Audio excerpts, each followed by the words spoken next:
Ladies and gentlemen, good day. My name is Adamu Isa the Ubangiji. I will be taking you through this course, GSP 3201, Philosophy and Logic.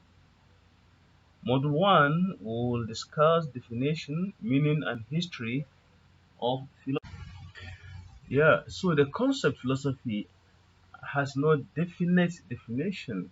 That is, the concept has been defined by various scholars with different perspectives based on their understanding and their orientations. That shows that philosophy been, has not been, has not, has no any universally acceptable definition.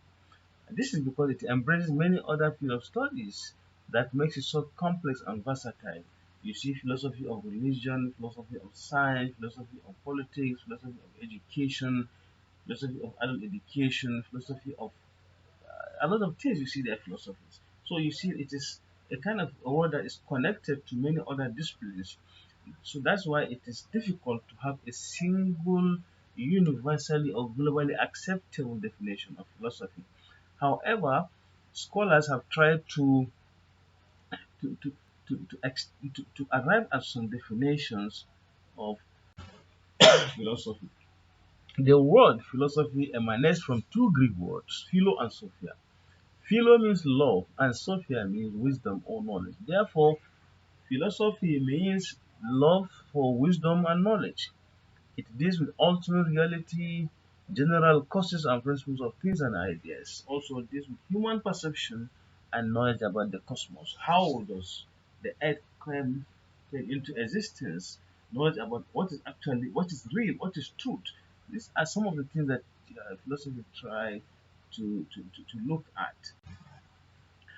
Definitions according to Chambers Dictionary defines philosophy as the pursuit of wisdom and knowledge, investigation of the being, the knowledge of the causes of all things, the wisdom here deals with eternal truth, ultimate reality in all things.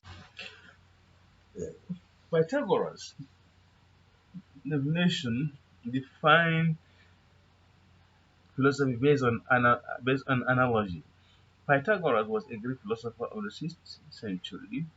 People address him as wise, but he preferred being called the lover of wisdom because he believed that his wisdom depended on his ignorance. He claimed that he was an ignorant person who had come in search of wisdom. That is, if you claim you are wise, definitely people will hide their wisdom from you. But if you claim you are ignorant, you don't know, you are searching for knowledge, you'll always benefit from people's other wisdom. That is his own conception about himself. So Pythagoras' analogy of the Greek Olympic Games, Pythagoras used the Greek Olympic Games to analyze, to give a kind of analogy, a scenario of who a philosopher is. So he categorizes the people based on their mission at the Olympic game. Here, there are people whose mission is trade and barter. Pythagoras called them lovers of gain. Those whose mission is to participate in the Olympic Games, to win fame and fortune for themselves and their country, they are called lovers of honor.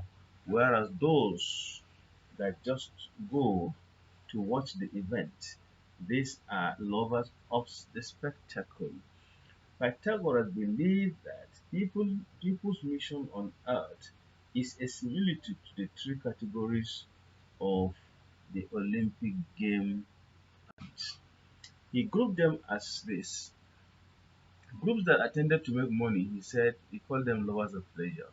Groups that went to compete and win laurels and medals, not lovers of activity, or groups that went as spectators, he referred to them as lovers of wisdom. On this basis, Pythagoras contended that philosopher is like a spectator, a keen observer.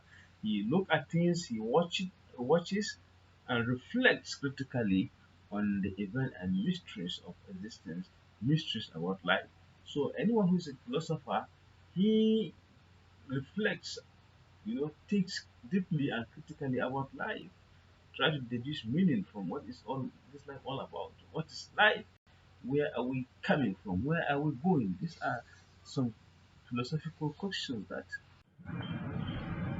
Yeah, so according to Plato, he sees philosophy as a reflective and reasoned attempt to understand the character and content of the universe.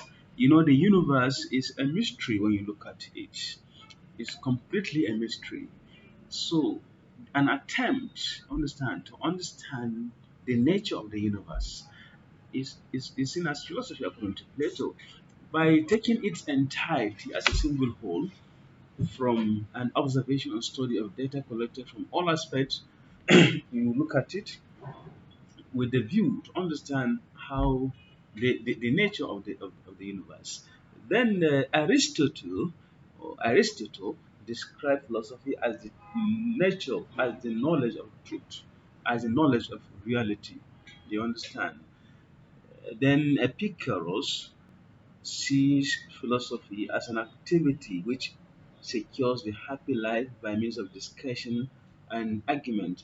So all discussion and argument that are channeled towards securing happiness, trying to know the reason for existence, to understand how things actually work, is and as an activity is also philosophy according to Epicurus. Argument. Other scholars and philosophers try also to define philosophy in other ways. Boyaczewski says philosophy is a serious sober search, sober reflection of what is happening but in the world generally.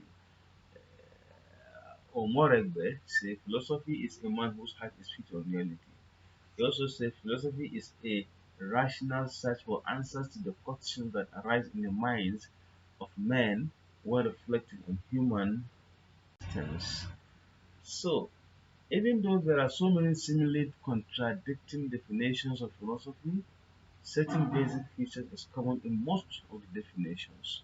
One is that it is a search, two, it is a pursuit, and three, a reflective exploration in the question of existence in search for reality. So, this is, in brief, how different scholars and philosophers try to define philosophy in brief. So in our next mode, in next content of this one one will be history of philosophy. Thank you. So now let's take a look at the historical background of philosophy, how it all started. The history of ancient philosophy started from Greek, and it was traced back to the period of 7th century BC to the 5th century AD. You will see here the counting is in form of going backward, isn't it? Instead of saying 7th to 9th or to 8th, it now goes back to 5th. So in those period before Christ, counting is in minus. Counting goes in minus, it goes backward.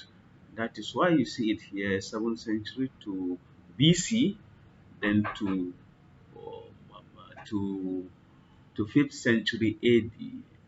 AD Anno Domini of the Lord. We start counting in positive. That is why it is like that.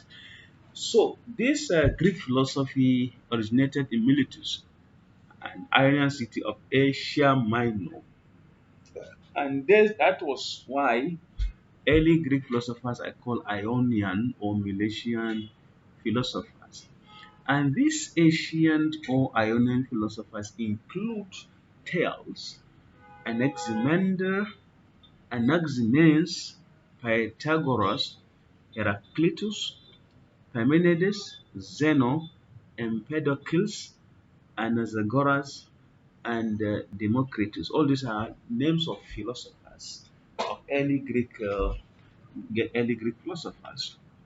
So these ancient Greek philosophers actually was what formed the foundation of the Western philosophy.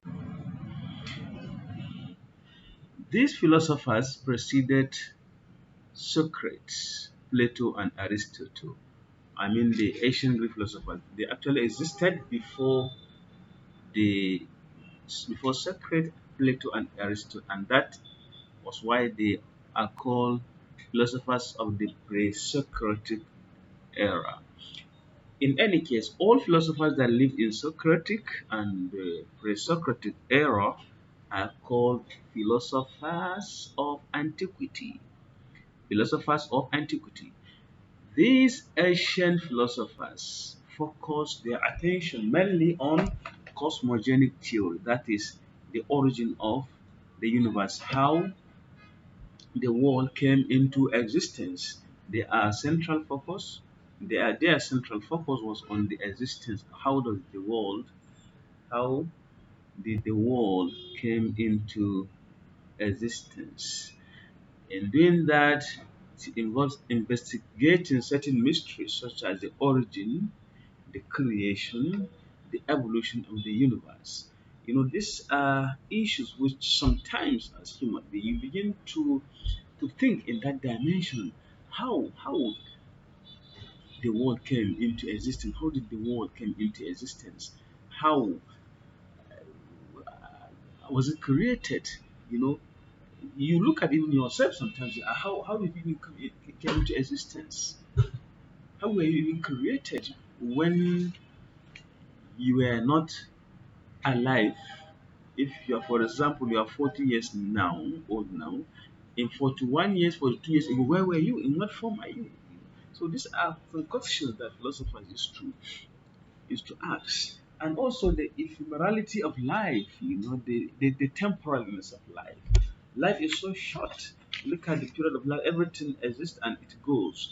These people, philosophers, we're talking about them here, they existed and they are now no more, you know. And that is how life is. It's temporal life. It's temporal life. And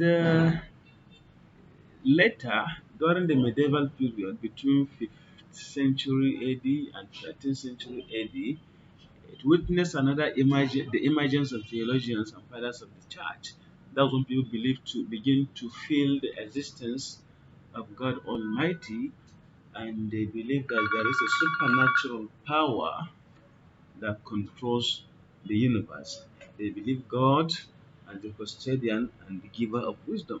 So philosophers of this period include Saint Thomas More, Saint Thomas Aquinas, and Saint Augustinus Aurelius. Then during the 14th to the 16th century AD was regarded as the modern period. In this period, two schools of thought emerged during this period. They are empiricism school of thought and the rationalism school of thought.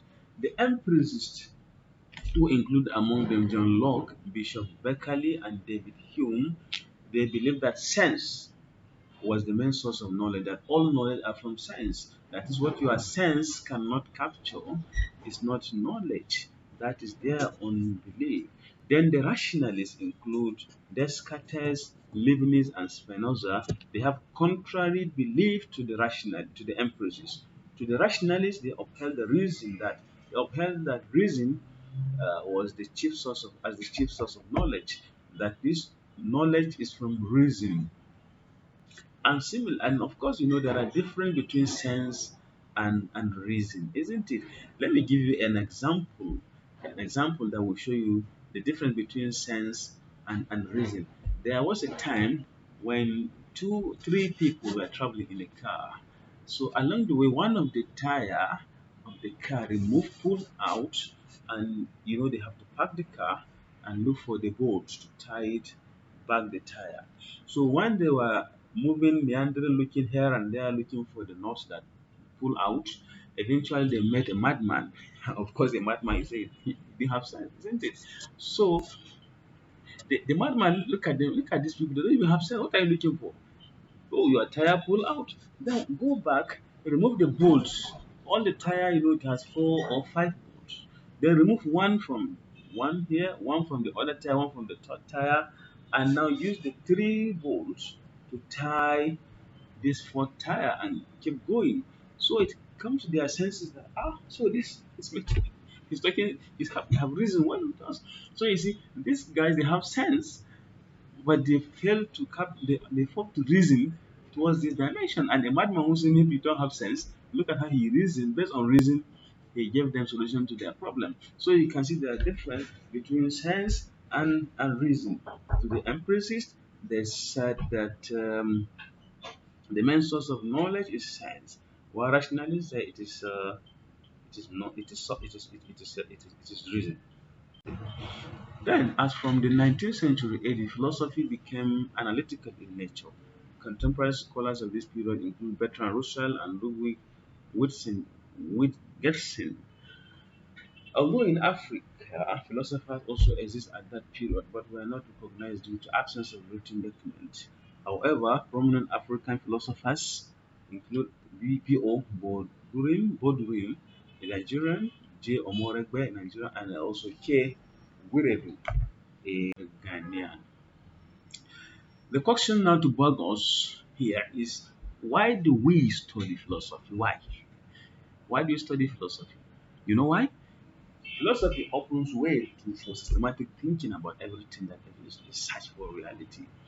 It also enables critical examination of fundamental issues. It exposes us to unfounded beliefs and dogmas, superstitions, and prejudice.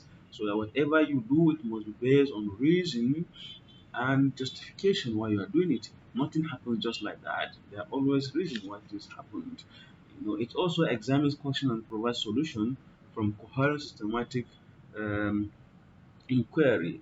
Like Galileo and Copernicus, they are of the view that the Earth was a mobile object which rolls around its orbit, and the Sun is at the center of the universe. But subsequent investigation proved contrary to their belief. So it examines hypotheses and provides solutions from coherent systematic investigation and inquiry. The logic branch of philosophy enables man to reason straight and detect improper and crooked reasoning. The ethics branch of philosophy also elaborates on the difference between good and evil, what is morally acceptable in human society. Why is it that what is good here might be bad here in other place? What is good here is evil. What is evil here is good in other way around. So this reason why we study philosophy. So thank you